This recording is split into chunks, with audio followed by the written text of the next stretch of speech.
Hello, and welcome to the Physical Preparation Podcast. I'm your host, Mike Robertson, and I'll be joined on the line later today by Adam Loiacono of the Phoenix Suns. Now, before we jump into this week's episode, I want to give you a quick recap of the week that was. Last weekend, pretty low-key. The big man, Mr. Cade, not feeling quite 100%, so we kind of kept him out of soccer, tried to stay home. Kendall still had her soccer game. Pretty awesome game for the girls all around. They won 4-1. Which obviously the win helps. We had not had one of those in 3 or 4 weeks, but just a really solid all-around effort. And it's fun to see the girls not only getting better each week, but starting to take some of the things that we're working on in practice and then taking it over and executing on it in a game. Now, for some reason, I don't know what it is, we cannot execute a corner kick to save our lives, even though we've worked on it probably 3 or 4 weeks in a row now. But by and large, huge improvements, and honestly, just in the nick of time because this weekend is our end of the season tournament. So got to be ready for that. So soccer game Saturday, pizza movie night Saturday night, watched Inside Out. If you have children, especially young children that like animated movies, it's a very, very good movie. Some good messages involved in there. And then Sunday involved Colts game.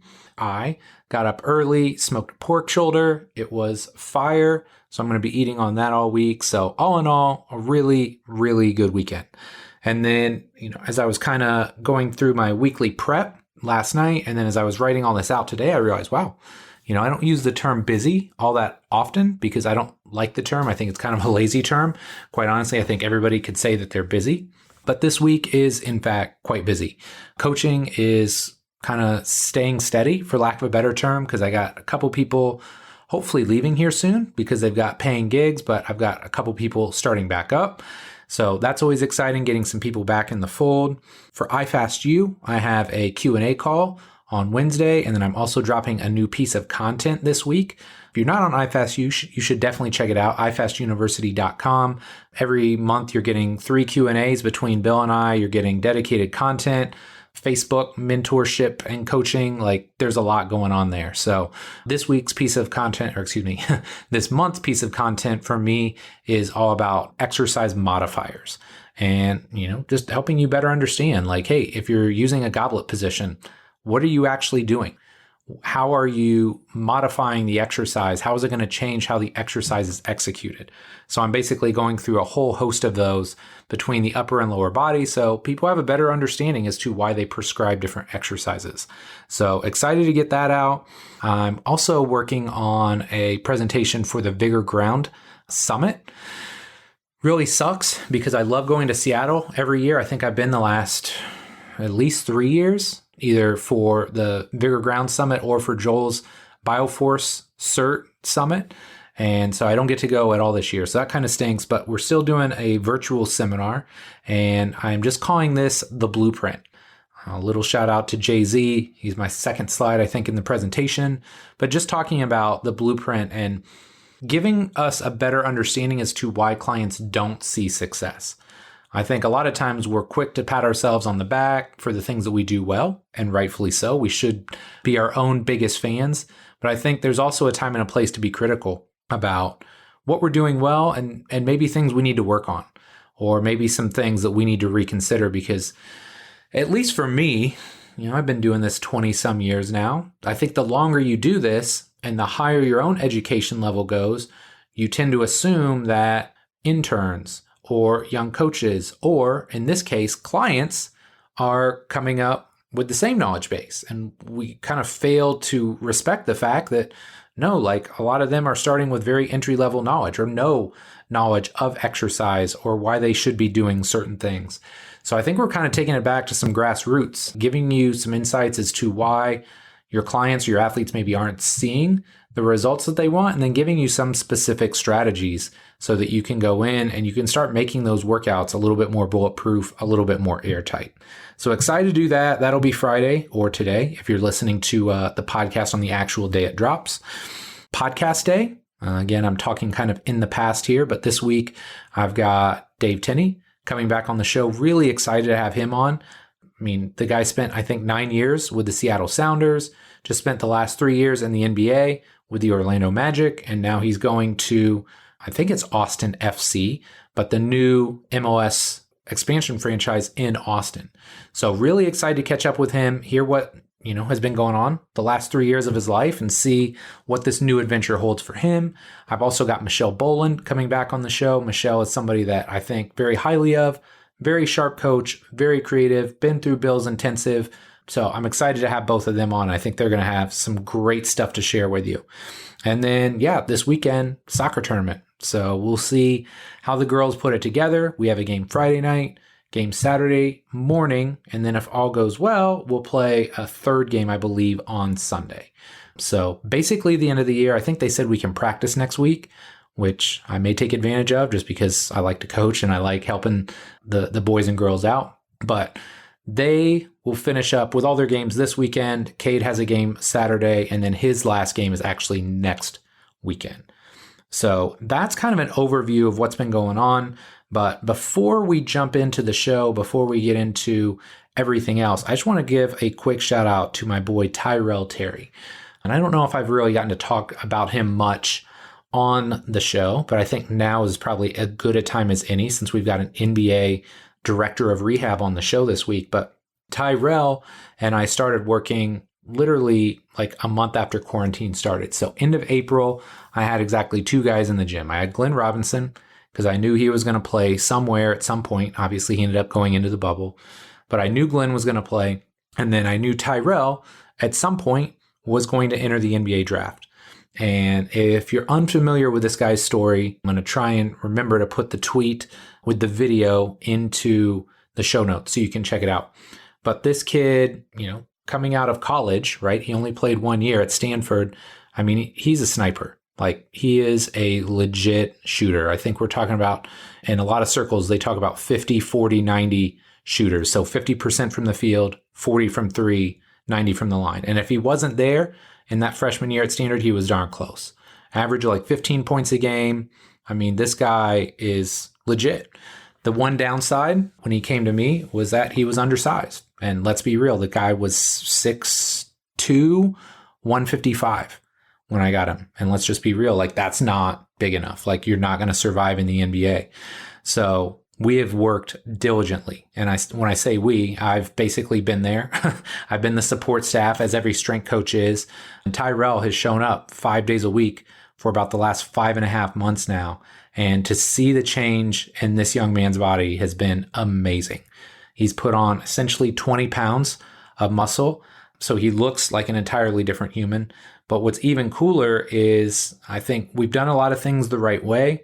We've tried to focus, yes, on adding size, but not robbing him of his athleticism in the process. So this guy's probably put on, but somewhere between 2 and 3 inches on his vertical as well, which was already pretty good. So again, I'll try and make sure I put that link into the show notes because I think it's cool to see his progression.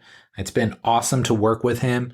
And, fingers crossed, hopefully come draft night, he's going to go fairly high and make a team that selects him a very, very happy team because, as good of a basketball player as he is, he's an even better human being. And I just can't say enough good things about him. So keep that guy on your radar. My friend Tyrell Terry, coming out of Stanford, wherever he lands is going to get a true gem. Okay, that does it for me. I'm going to stop rambling now. We're going to take a quick break, and then we're going to jump into this awesome show with my boy, Adam Loiacono. This episode of the Physical Preparation Podcast is brought to you by Momentous. For many years, I simply disregarded the age-old advice of getting liquid protein in either during or after workouts. Part of this was due to the fact that most had so much crap in them, I didn't want to put them in my body, and others might have been high quality, but tasted absolutely disgusting. However, if you're looking for a protein that's not only high quality, but also tastes amazing, you need to check out Momentous. I've been using Momentous for several months now, and I can tell you it's hands down the best tasting protein I've ever had. But it's not just me. I have numerous elite level athletes who are very picky with their protein powders, and every one of them raves about how great Momentous protein shakes taste. And while the taste is amazing, the best part about Momentous is that they're incredibly transparent with what goes into their product. You never have to worry about a tainted or dirty supplement, as all of their products are NSF and Informed Sport certified. If you'd like to try Momentous out for yourself, head over to livemomentous.com Robertson and use the code Robertson20 to save 20% off your first order. Or if you want to try before you buy, get a free 3-pack sample sent to your house by using the Robertson sample code at checkout. Regardless of which option you choose, I guarantee once you try Momentous protein shakes, you'll never go back to anything else. Adam Loiacono is the Director of Rehabilitation for the Phoenix Suns. Prior to his time with the Suns, Adam also spent time with the Atlanta Hawks and the New England Revolution of the MLS. Now, Adam has been on the show a time or two before, but he's someone I always learn from, so I was excited to get him back on for this week's episode. This time around, Adam and I start by discussing what led him to the Suns job, even though he was fairly convinced he didn't want to work in pro sports any longer. We talk about the money analogy he uses to describe the performance therapy model, and why rehabbing an athlete isn't like passing a baton from the athletic trainer to the physical therapist to the strength coach. And last but not least, we talk about what it's like to build a performance staff from the ground up and what working in pro sports is really like behind closed doors. This was an awesome episode, and I really think you're going to love it. But enough for me. Let's do this. All right, Adam, man. Obviously, been a hot minute since we've had you on the show, but great to have you back on. Could you just start by being real simple and easy, man? Tell us what's new since the last time we chatted. What's going on, Mike? It's so good to catch back up. I know it's been, like you said, a hot minute, so This is going to be fun to catch up. Well, we had the bubble this summer, which was a whole new experience for, I think, the whole world, which was exciting to be a part of. 2 words that come to mind to describe it was an adventure and experiment. And fortunately for the Suns, we had some great success, both internally with our staff and then externally by the results that we had. So on a surface level, yeah, that's kind of the newest stuff that's happened recently. I love it, man. I love it. So generally, when we do these types of shows, anytime I have somebody on multiple times, I tell people, go listen to the other shows. And I will say that, again, go listen to the other shows so you get some background. But I'd love to jump in and talk about career paths because yours is very intriguing to me. And you've gone from a really long tenure in the MLS at a pretty young age, really. Then you went to the NBA and then back in the NBA. So what is it about the Suns job when they approached you that intrigued you the most? What was kind of the allure there? The people. Truthfully, it was the people, because I was in a place where I was really contemplating not going back into team sports. I was really in a place of, I'm tired of sacrificing my personal life, missing out on life events that you see your friends that are able to enjoy. And when you work in team sports, your schedule is difficult. It makes personal life challenging. Yes. So what made it enticing to come to Phoenix was the people. I mean, Brady Howe is a phenomenal colleague. He is the one that hired me. He is an incredible leader. More importantly, our general manager, I mean, the first few phone calls with my general manager, James Jones, like we were talking in-depth philosophy on performance and rehab. And he is the 4th GM I've worked for. And it's the first time I've actually had those conversations with the leadership in the front office. So right there from the get-go, there was just this sense of investment from the leadership and management group, and both Brady and James, and then also our owner wanted to revamp the performance model that was out in Phoenix. So really just when you have those key points at the top, it makes my life easier. And I thought it was a great opportunity to be able to come in, be a part of a team that's really creating something new in Phoenix, because they pretty much cleaned house from a coaching staff and a performance medical staff. Like a lot of us were new. There was only a few people that remained from the prior year. So to come in and be able to create and have the autonomy to approach performance therapy, rehab, return to sport in this role, to me, it was an opportunity that, like I don't have kids yet. I'm not that settled down yet. I think I can give this another shot and try and make something of it. Yeah. So really it was the culture and the people that enticed me to come into Phoenix. And also, who doesn't like sunny weather for 9 months out of the year? It's brilliant. Right. Yeah, that doesn't suck. So it's just so funny that you say that, because our mutual friend, Darcy Norman, and I chatted yesterday. It's actually going to be on the podcast from last week when you listen to this. But it's just so interesting because I said, well, what brought you to the men's national team? And he's like, the people, man. The people. He's like, I'm around great people every day. So talk to me a little bit about that, because I feel like you guys have a really, really good staff there. And sometimes you see these like all-star staff and you put them together and they don't really work. So what is it about your staff that does work? And how do you guys fit all those pieces together? Because I think that's one of the hardest parts, quite frankly, about pro sports, right? It's not just meshing all the talents in the sport level, but it's meshing all the support staff as well.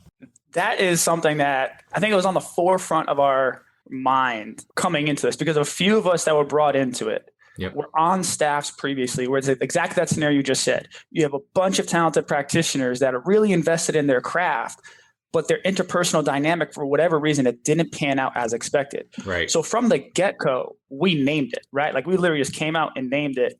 And I remember early on, within the first month of the season, we talked about, hey guys, we're going to go through these stages of phases. And it's in the, like, it's well understood in like psychology as well. But the way we described it as, you're going to have this honeymoon phase. It's going to be so hunky-dory. You're going to be excited to work to each other. Then once people start to get comfortable and they start to like feel like, okay, I don't have to impress. I don't have to be so agreeable with everything. Then you start to see people's true colors, like good and bad. You see strengths, you see places where like, oh, like, you know what, someone else is better equipped to manage that. And then you get into this place of a little bit of struggle, right? Like you start to butt heads a little bit, right? Then like from the NBA, whether that's because it's the season, you're starting to get tired, whether it is like, oh man, I feel comfortable now where like I feel like I can disagree, or I feel like I can voice something. And then you finally get to this point of where we're at right now is like, hey, like we know who we are. We know who is in what roles and responsibilities, regardless of job title. And now we can really have these healthy conversations that are for the betterment of the group. So I think when it comes to, I don't even know what your original question was, but I think when it comes to the interpersonal piece, you have to be patient and understand that you're going to have those struggles, because forget the job, right? Forget the whole job, roles, responsibilities. This past year, we put 9 people on the performance medical staff together for the first time. 9 people that didn't know each other and spent so much time together. Like, think about dating someone. Like, you don't really know someone after until like several months of being with each other. Right. Like, so just forget the element of the practitioner side. And I think the personal element and the human side is often lost when you consider team dynamics. And I think what made us, like you alluded to, kind of the talent that we have on our staff plus the camaraderie that we have, I think because we were intentional with having those discussions and being aware of it and naming it when we're in, like, hey, we're in the honeymoon phase. Hey guys, like we're in phase 2, like we're starting to kind of see your true colors. Now, oh, phase 3, like we had to have some meetings and hash some things out. Like just naming it and being aware, I think allowed us to be comfortable moving forward and knowing how to work that dynamic. Yeah, I love that, man. So in our email exchange before the show and leading up to the show, you mentioned how important it is to focus on building systems and building processes versus just giving cute exercises to our clients and athletes. And I think there's an element of that being self-explanatory, but I'd love for you to delve in and give us a little bit more insight into that. Yeah, I would say, systems and process, right? Process is a buzzword. System thinking is becoming more popular, I think. And so in the context of trying to establish that, I think you all have to agree upon what are your non-negotiables amongst your staff. Like, what do you believe in as a group that is going to benefit the athlete? So I will speak on, say, like return to sport, right? That's a big part of what I do from return to sport. So from return to sport and rehabilitation, everything that we do should be working towards running, jumping, and change direction at some level, whether it's acute injury, whether it's end stage rehab. It should be working towards those 3 from a general prep phase.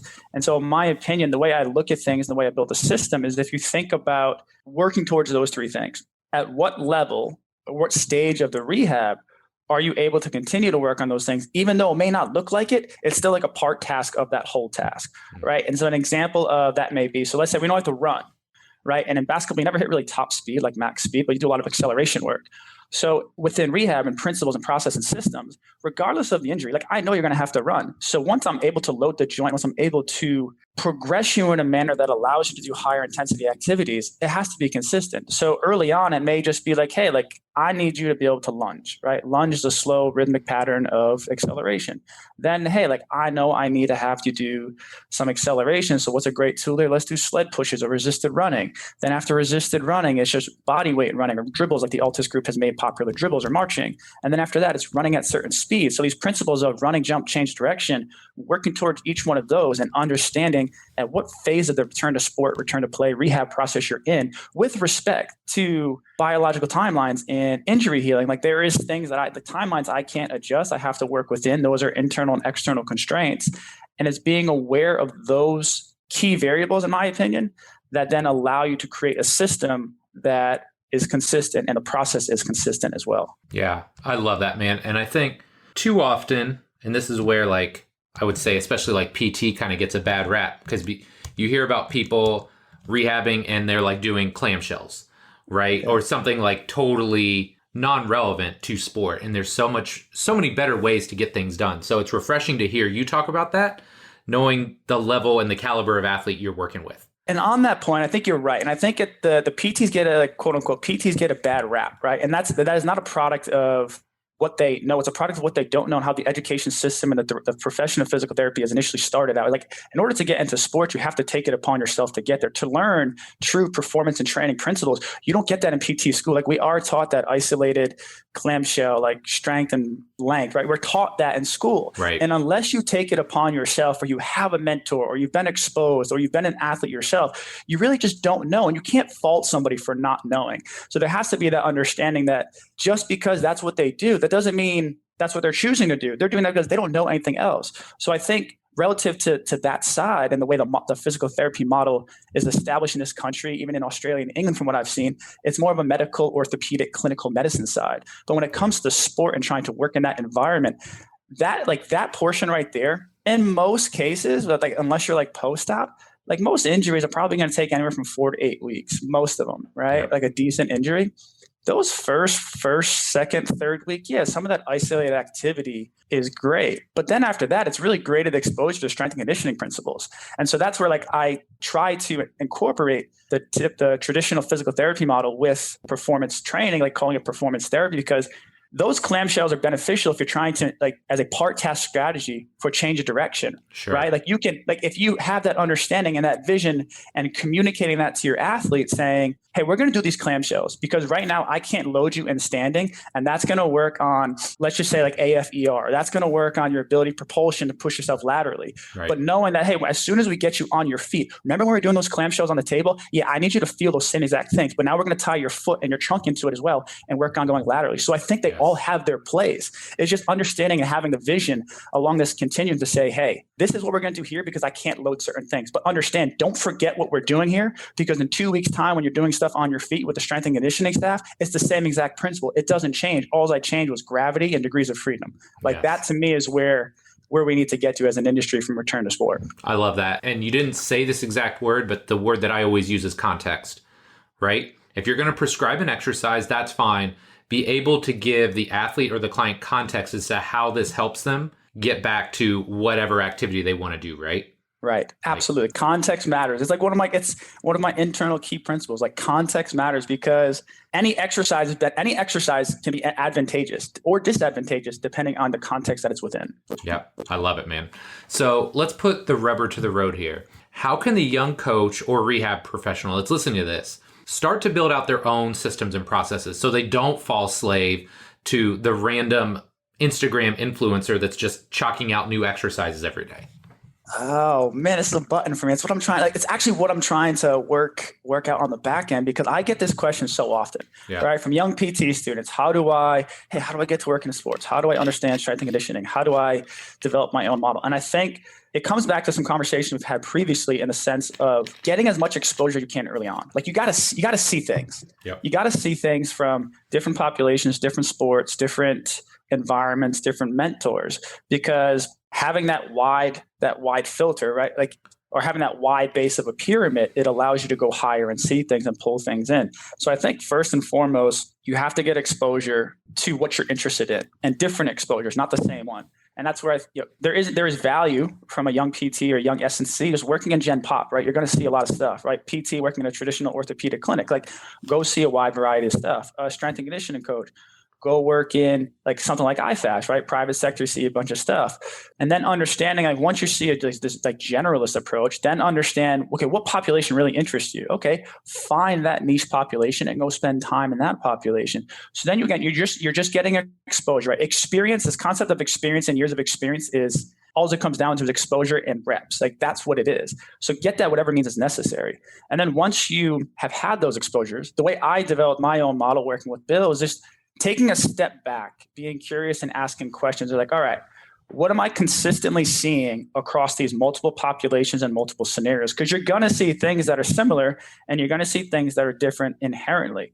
But I would imagine you're going to see more similarities and differences with things that you believe in, right? Because at the end of the day, you have to believe in something and commit to it, right? Commit to it, grow from it, and learn from it. There's this if you talk about from motor learning, you have this biomechanist approach where this is the only way we can move, right? Very rigid. And then you have this dynamic systems Franz Bosch way. It's you know what? I'm going to let the system self-organize. And that's they're both two extremes. So using it as an analogy, when trying to develop your model, figure out somewhere in the middle where you know what? I'm going to commit to this. I'm going to commit in this strategy for strength training. I'm going to commit in this strategy for fitness. I'm going to commit to this school of thought for movement because this is what I understand the best right now. This is what has given me success right now. But having an open mind to be you know what? I'm not quite right in this scenario because I've seen something else that's better and I'm going to upgrade what I do. It's just like your iPhone. You get a new system, an iOS update. You should be willing to update your own system and model. So I'm going to pull myself out of this rabbit hole right here and just hit the pause button to see if that kind of hits your question so far. No, that's perfect because it is hard, right? And it's funny because some of these terms just get thrown around these days now, right? Like systems, processes. I always laugh because obviously Bill is super smart and we've both been lucky to spend a lot of time around him. And so he uses the term model a lot. So it's always funny when I hear a 23-year-old say, "Oh, I'm working on my model." I get it. But you don't really have enough reps to have a model yet, right? You're still just kind of taking what everybody else does. And that's fine. I think that's what people miss out on is you need experiences, you need failures. You had how many years of experience working with the Revolution before you went into the NBA, right? And at a young age, you were getting all those reps and accumulating all that experience. So I think that's one thing that people just kind of miss out on. It's they're talking about a model at 23 or 24. You don't have enough experience or reps yet, and that's okay, right? It just takes time. And that's the thing that nobody wants to hear, right? Part of this is it just takes a freaking long time to get your systems and processes in place. Yes, I absolutely agree. And we could argue it's a generational thing, right? For we're in the I wanted things done yesterday generation, sure, right? And I think that's a product of being judged by likes on social media and things of that nature. To give perspective for my model, I haven't felt confident and comfortable in what I believe in what I do until honestly about a year ago, right? Yeah. And that's after a decade of working in professional sports. Not to say you have to accumulate a decade, right? Not saying you have to accumulate 10,000 hours of deliberate practice. I'm not saying that. Just to give perspective for someone like myself, it took me that long to just learn, grow, understand, trial and error, figure out what's working, what's not working. And not only that, when you have these models, Bill, uses a phrase from George Box, all models are wrong, some are useful, right? To me, a mental model is a simple way for you to organize your thoughts and communicate what you're thinking in a coherent way that can be progressed or regressed within your current environment. And so creating this model that we're alluding to here, I believe it's important for those reasons of communication and holding yourself accountable. But to your point, at a young age, I think it's more important to just see a wide variety of stuff to then be able to decipher, you know what, I want this a part of my model. I don't want this a part of my model. This worked, this didn't work. Because I think if we commit too early on some things, we may lose sight or oversee other things that could be beneficial to what you perceive to be your model. Absolutely. And I think one more point on this, and then I'll stop beating it up. But you said it took you 10 years, right? And I would say that's probably about right. I think probably around 10 years where I really started to feel comfortable. But now I find I go through these periods of I'm really comfortable and I feel like I'm hitting at a high level. And then I have a couple either failures or things don't go the way that I want. So now it's this vacillation between, I'm pretty good at what I do and, I really suck at what I do. I need to upgrade. So it's this constant teeter-totter back and forth. And I can only imagine that's the way it works for the rest of the career, right? Absolutely. You're always upgrading. The human body grows by struggle. It's the only way you grow is struggle and failure. Right. If you didn't struggle, just think about it from hypertrophy training, right? The only way you're going to get muscle is if you struggle and you put a little quote unquote pain and soreness into your system. The mind, the body, your craft, it's all the same thing. You have to have a little bit of struggle. and not so much struggle in the sense that you don't know what you're doing, because then that's the complete opposite, right? It's that sweet spot. And like, this is what we know from like cognitive science on learning, is you need to have what they refer to as like deliberate difficulties to then be able to almost like question like, oh, do I believe in this? Is this like what I'm really trying to get after? Right. I mean, I certainly had those moments this past year. I mean, there were some players that really challenged me this year from a philosophical perspective and from a community. Like, I had those struggles this year, and the best thing that I look back at it now is they made me better. In the moment, it sucked. I lost sleep. I was beating myself up. Brady was like, dude, like, you're good. Like, trust me, you're doing a good job. Right. And to look back at it now, it's like those difficult times have made me better. And always having that appreciation that struggle is going to be tough in the moment, but when you come out of it, I promise you, you will be better because of it. Yeah, I love it, man. So if we look back, say 15, 20 years ago, I think many would say that the entire athletic development process was siloed, right? You had your ATs doing their AT things. You had your strength coaches doing their back squats and power cleans and bench presses. And, obviously you had the sport coaches doing their things. So what kind of evolution have you seen during your time in pro sport with regards to the relationships between all those disciplines? Man, that's a really good question. Man, okay. Yeah, that's good. I think it starts with access to information. Mm-hmm. I think access to information and access to people has allowed for communication streams to be a bit more mainstream than they were previously. Right? I think 10, 15 years ago, like social media wasn't as strong, especially now with COVID, like webinars and digital platforms is now like mainstream. Yep. Like, I think that in itself has afforded people opportunities to step outside of their profession more easily to be able to learn from those other ones. So I think that's the first thing that comes to mind when I think of how there's been this integration of professions. I also think the world of sports science has influenced that too, just showing how that's because they kind of overlay medical and performance. So I think those questions that some really good sports scientists out there and people that are involved in applied sports science, they've been able to serve as that medium between the two departments. If you were to say the departments as medical and performance, sure. I think right there has also afforded opportunity to allow some integration. Like, does that answer kind of what you're getting at, or you want to dive deeper? Yeah, no, I think so. I mean, look, like I just think back when I started in strength and conditioning. Granted, it seems like a long time ago now, right? Like 20 some years ago. And I just remember we had a guy, a football player at Ball State, tore his ACL. His name was Rockman Crable. Just a ginormous human being. He was like the biggest human I'd ever seen up to that point in my life. And I remember Rock tore his ACL.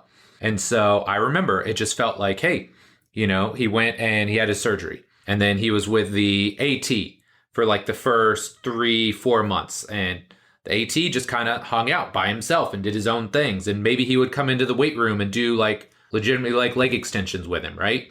And then at some point he got passed off when he was cleared to the strength coach. And that was like maybe the first time that they'd interacted. You know what I mean? So it just felt like everybody kind of had their own job and they had their own little vertical that they played in. And then they would like pass the baton. It was like a relay race, right? All right, like I'm out, you're in.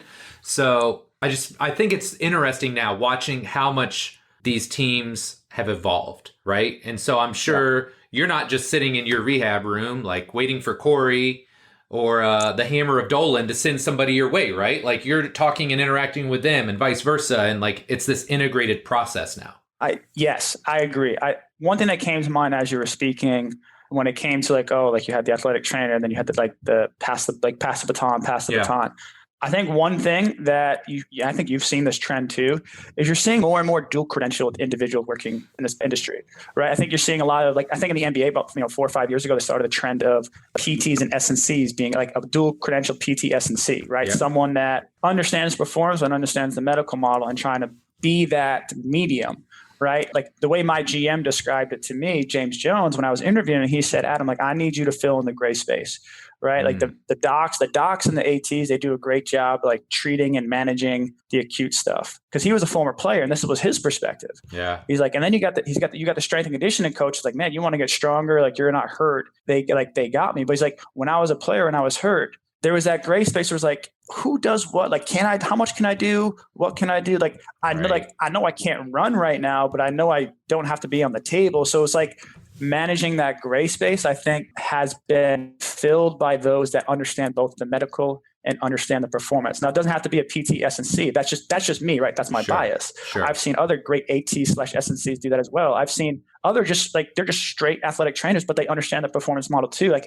This is where like job titles and formal education, I think we're beyond as a society, is like, that's what you do. It's like, Agreed. no, like that's just your foot in the door, and that's what just like gets you licensure. But like, it's upon you, like, okay, what's your skill set? What are you best at?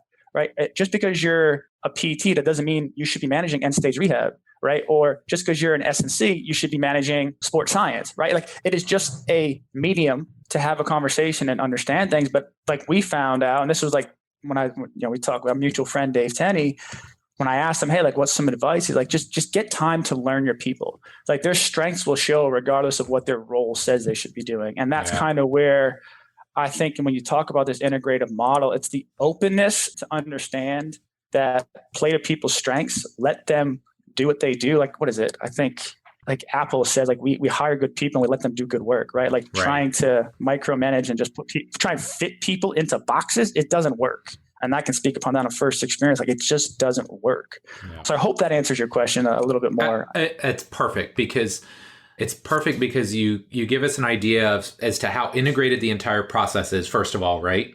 It is not these series of batons. Treating a human is not as simple as checking a box of rehab to, sport performance. And it's something we see, honestly, we see it in the private sector. I mean, if I can give my guy Eric at iFast a shout out, like, he's dealt with more post ACLs than I ever have at this point, because we get so many kids where they've been cleared from PT, right? They've done their 4 months or whatever, and now they're cleared to go back to practice, but they've done nothing to bridge that gap. So like, he's the master of the gray area, because, we bring him in and we evaluate him. It's like, oh my gosh, they've got like these massive asymmetries still, or there's glaring weaknesses.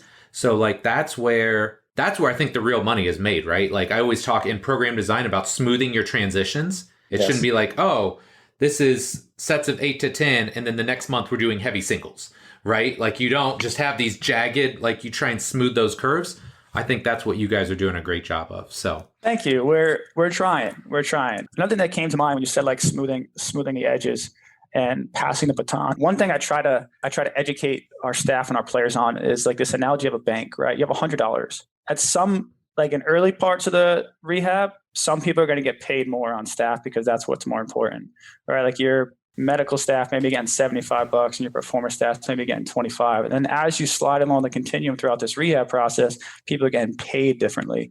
I think like that might help smooth some of those edges that you're referring to, and not just like, okay, like there's like hard line in the sand. It's like, once you hit this, like, I'm done with you. It's like, no, like, you could still have your physical therapist or your athletic trainer at end stage rehab just doing like little touch and goes in the training room for a quick 5 to 10 minutes, right? Because there's value in that. But majority at the end should be with the performance staff, and vice versa, right? Like, getting the guy in the weight room to lift some heavy stuff, because that builds confidence and makes them feel like they're working with the performance staff early in rehab, is great, but we still need to spend most of the time at the medical. Like, there is a way to balance it. And if there's an acceptance of knowing that you'll get your time, I think that makes it easier.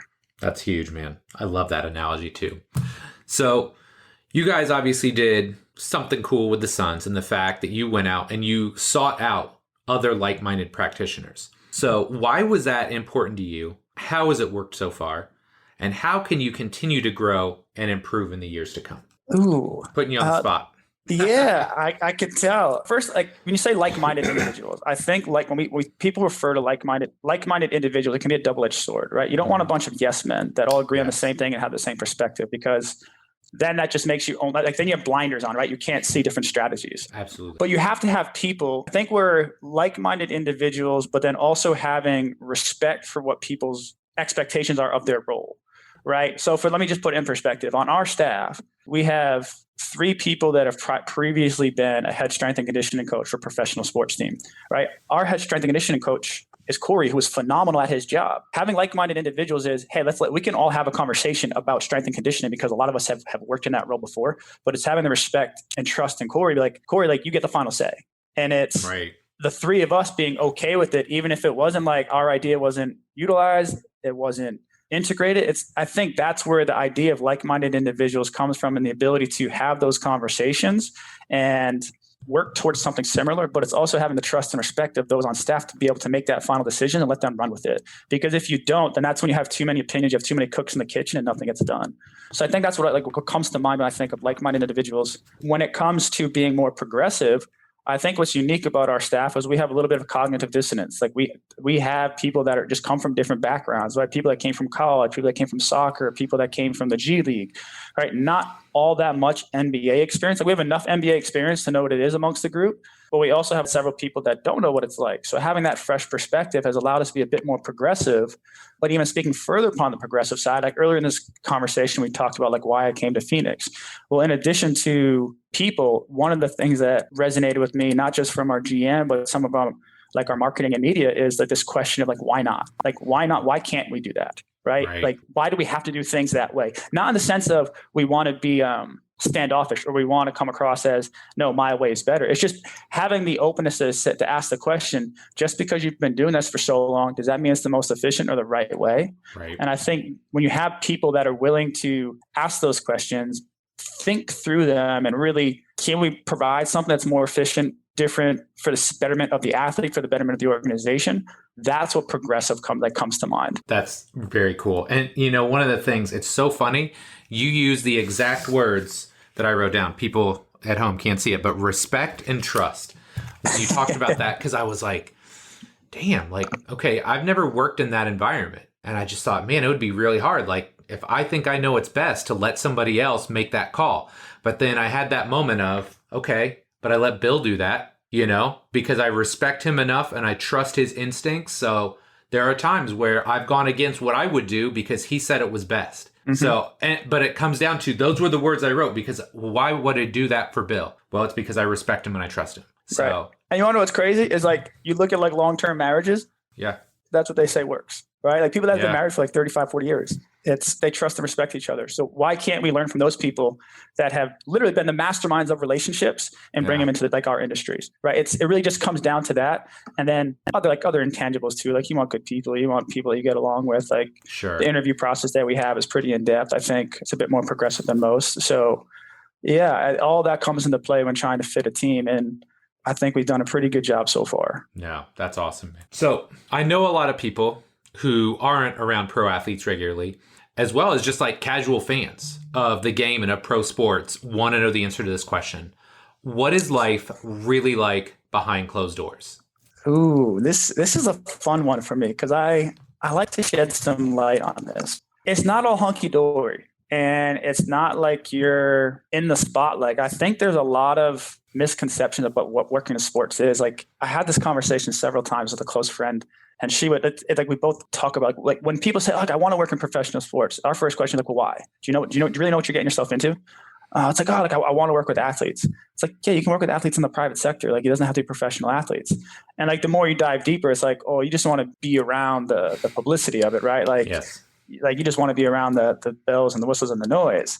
So really, like what working in professional sports is, right? It is knowing that you're a part of something bigger and that you are a cog in the wheel, like that you are a small part to a very large system, right? In the context of our team, if you were to consider our coaching staff, our key players in our front office, our performance and our medical staff, this year there were 22 people on any given day that could influence the betterment of a player, right? You're one of 22. Wow. So to think that it's understanding that because there's that much going on, you have to be willing with doing nothing some days, and understanding that your job sometimes is to do nothing because there's other people or other professions or other goals that take priority over what you do.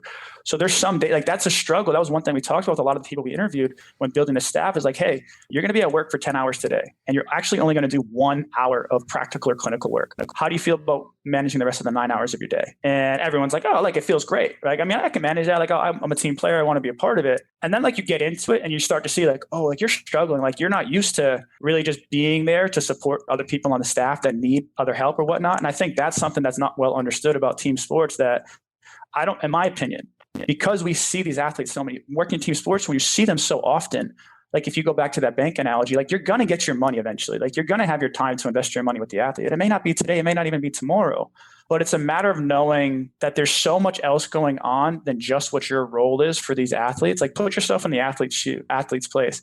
There's 22 people that could potentially work with you today.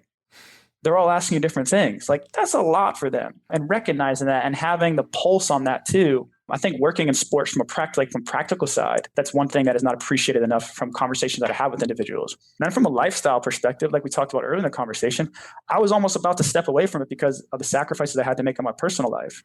You don't really have the ability to choose where in the country you get to live based on the job, right? There's a lot. If you want to work in sports, there's very few opportunities compared to general public. So you have to be willing to, on a flip of a dime, pick up and move. Also, you don't really get to choose your schedule because you're kind of predicated on whatever those above you decide the schedule may be. So you're kind of just working with the team in that front. So I think those things need to be well understood. If you really want to work in sports, understand it's going to take sacrifice. It's going to understand that not every day you're going to make an impact. And it's understanding that it's doing the little things that's really going to set you up for success amongst the group. I love it, man. I love it. All right. So last but not least, we've got our lightning round. 4 fairly short questions. Your answers can be as long or short as you'd like. All right? Okay. Yeah. All right. Number 1, lots of bubble related stuff here too. Sure. Number 1, how did it feel being the only undefeated team in the bubble? Oh, it felt amazing, man. Are you kidding? It was like, what were the odds? It was like 1 in 10,000 to make the playoffs. I mean, it was so cool to be a part of that. And just the buzz that was around the group amongst the hotel, even like the Disney staff, the hotel, like they were all pulling for us. It was just so cool. That's awesome. I love it, man. Okay. Number 2, maybe more general. How was the bubble as a whole?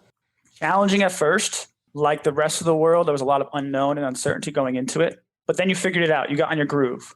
And you were able to just be efficient with what we do. I think that's what we came out of that. There's 2 words that come to mind that we came out of that situation was camaraderie and efficiency. Like we have changed how we approach practice, even back here in Phoenix now, because of the success and the constraints we were put under in Phoenix. In the bubble, we realized, we can do this a little bit differently and a little bit better. That makes us a bit more efficient. And then speaking on a personal note too, like there definitely was like struggles. Like there's days where you're like, man, it's tough to create boundaries amongst your group because you're with the same people every day. It's tough. You want to, you miss your loved ones back home. So there was some struggle and like some difficult days for people there. But the beauty of our staff and the closest that we have, I think we all pulled together and supported one another. And when we needed that. Yeah. I don't know if it was just that I follow a lot of you guys on the gram, but it looked like you guys were genuinely having fun. Like the random workouts, I saw the quarantine stuff, like the water bags, like kettlebell passing, like all the random shenanigans you guys got going on. It genuinely looked like you guys, for better or worse, were having a good time while you were there. It was adult summer camp for the most part. I like that. Okay, number 3, again, bubble related. What's the first thing you did when you left the bubble? I got a rental car and I drove over to Tampa to see my brother and my newborn niece. Like, oh, nice. The very next morning, it's like first thing I did. And I was joking with one of the players the night before. We're like, hey, like, what's going to be your first meal when you get out? And I was like, man, mine's going to be sushi. And I housed some sushi that night. I think I saw those pictures too. It looked delicious. It looked awesome. Okay. Last but not least, number 4, what's next for Adam Loiacono? We are approaching an off season. We're in off season right now. I think the next thing for me is just being a part of this team and growing on the success that we had in the bubble and trying to progress the league from a performance medical model, but also progressing my industry, physical therapy, which I'm trying to be a little bit more public about how we do things and what we do from a performance therapy model, because like we alluded to earlier, there really is no career path to get into this. And for those that are interested in, the question always is, how do I get there? So really for me personally, I'm trying to help those educate themselves and grow to be able to have opportunities in this space. I love it, man. Well, Adam, always great catching up with you. Love to have you on the show. Where can my listeners find out more about you and everything you have going on? You can tune over to Instagram right now. I think that's my most used social media account right now. And then several podcast episodes out there in addition to this one. So if you're looking to check out more there, I think that's where you can find me. Yeah, I'll make sure I link all those in the show notes so people can find you. But again, buddy, great catching up, man. Likewise, man. It's so good to see you and chat with you and talk some shop.